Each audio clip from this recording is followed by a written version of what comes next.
एक ऐतिहासिक मीटिंग के साथ करेंगे। दरअसल दिल्ली में आज बिहार के मुख्यमंत्री नीतीश कुमार, डिप्टी सीएम तेजस्वी यादव की मुलाकात राहुल गांधी और मल्लिकार्जुन खड़गे से हुई। राहुल गांधी और मल्लिकार्जुन खड़गे ने इस ऐतिहासिक बैठक इसको बताया और कहा कि आगामी चुनाव के लिए सभी दलों को एकजुट करने का प्रयास अभी से किया जा रहा है और इसी को लेकर इस बैठक में चर्चा हुई है। ये माना जा रहा है कि नीतीश कुमार कांग्रेस और अन्य विपक्षी दलों को एक साथ लाने में एक बड़ी भूमिका निभाएंगे। नीतीश कुमार ने कहा है कि सभी दलों को एक साथ मिलकर लड़ना चाहिए, तो वहीं राहुल गांधी ने जल्द ही विपक्षी एकता का पूरा प्लान तैयार करने की बात कही है। सूत्रों के मुताबिक नीतीश कुमार और मल्लिकार्जुन खड़गे अब दूसरे विपक्षी नेताओं से बात करेंगे और इस महीने के अंत में एक बैठक बुलाई जाएगी। आइए सुनते हैं कि इस बैठक के बाद इन नेताओं ने क्या-क्या बयान दिए।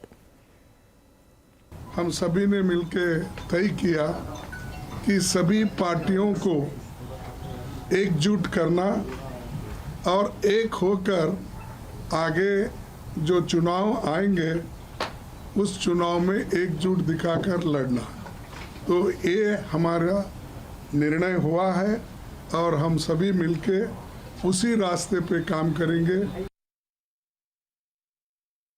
अधिक से अधिक पार्टियों को पूरे देश में एकजुट करने का प्रयास करें और उसके लिए हम लोग अपना कोशिश करेंगे। सब लोग एग्री करेंगे, वो सब लोग बैठेंगे और एक साथ हम लोग आगे का काम करेंगे, मिल करके चलेंगे। ये बात तय हो गई है और इन सब चीज़ों को लेकर के ये भी कई लोगों से बातचीत हुई है, हम लोगों की बात हुई। हम लोग फिर एक बार आज जो बात हो गई है, अंतिम तौर पर बात हो गई है, उसी के आधार पर फिर हम लोग कर लेंगे और जितने लोग एग्री करेंगे वो सब लोगों को फिर हम लोग बैठ करके आपस में आगे का निर्णय तय करेंगे।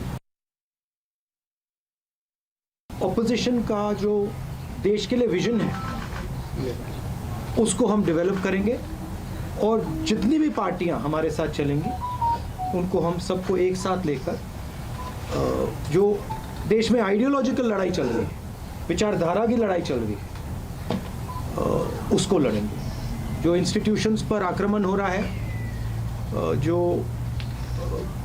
देश पर आक्रमण हो रहा है, उसके खिलाफ हम सब एक साथ मिलकर खड़े होंगे और एक बहुत महत्वपूर्ण कदम उठाएंगे। जी हाँ, तो इस बड़ी सियासी खबर को समझते हैं जरा कि आखिरकार यहाँ पर चल और पक क्या रहा है। हमारी सहयोगी पल्लवी घोष इस वक्त हमारे साथ हैं, उनसे समझेंगे। पल्लवी जी, विपक्षी एकता के लिए आज एक बड़ी मीटिंग हुई है। 2024 के चुनाव से पहले कितना बड़ा कदम और कितना बड़ा प्लान ये हो सकता है? देखिए, संसद में ये सवाल उठा था कि इस बार विपक्ष में एक यूनिटी देखने को मिला था, क्योंकि आपने नोटिस किया होगा कि towards the end Trinamool Congress जो अब तक दूरी बनाए रखी हुई थी, लेकिन तृणमूल कांग्रेस भी शामिल हो गई विवादों में या प्रोटेस्ट में, क्योंकि उनका मानना ये था कि अगर राहुल गांधी का डिस्क्वालिफिकेशन हो सकता है तो किसी का भी हो सकता है। तो पार्लियामेंट सेशन के दौरान एक विपक्ष का यूनिटी देखने को मिला, लेकिन सबसे बड़ी चुनौती ये है कि पार्लियामेंट सेशन खत्म होते ही कितने दिनों तक ये विपक्ष की यूनिटी रहेगी। और जैसे कि पता चला कि नहीं रही, क्योंकि आपने शरद पवार को सुना ही होगा, जहां पे उन्होंने अदानी का इशू उठाया, फेक डिग्री का इशू उठाते हुए ये कहा कि ये सब मुद्दे असली मुद्दे नहीं हैं। अगर हम जीतना चाहते हैं 2024 को, तो हमें जो लोगों का मुद्दा है, यानी कि प्राइस राइज या नौकरियां नहीं है, वो सब मुद्दा उठाना पड़ेगा। तो एक तरह से एक हलचल मच गई जहाँ पे विपक्षी दलों की बात है।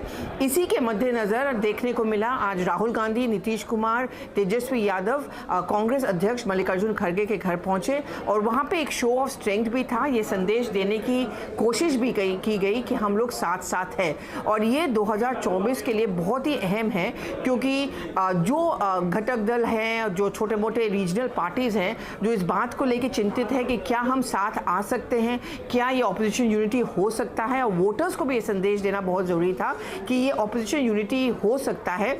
इसलिए मुझे लगता है जो आज का फोटो ऑप है ये बहुत ही अहम था। अब ये देखना पड़ेगा कि जब ग्राउंड पे जाएंगे, क्या ममता बनर्जी भी शामिल होंगी, शरद पवार भी शामिल होंगे, डीएमके तो फिलहाल कांग्रेस के साथ ही है, क्या दूसरे दल भी शामिल होंगे? साथ ही साथ अगर आप टीएमसी की बात करें, क्या लेफ्ट के पार्टी वामपंथी दल तृणमूल के साथ एक ही स्टेज में रहने के लिए तैयार होंगे? सो ये मुझे लगता है ऑपोजिशन यूनिटी के लिए सबसे बड़ी चुनौती रहेगी।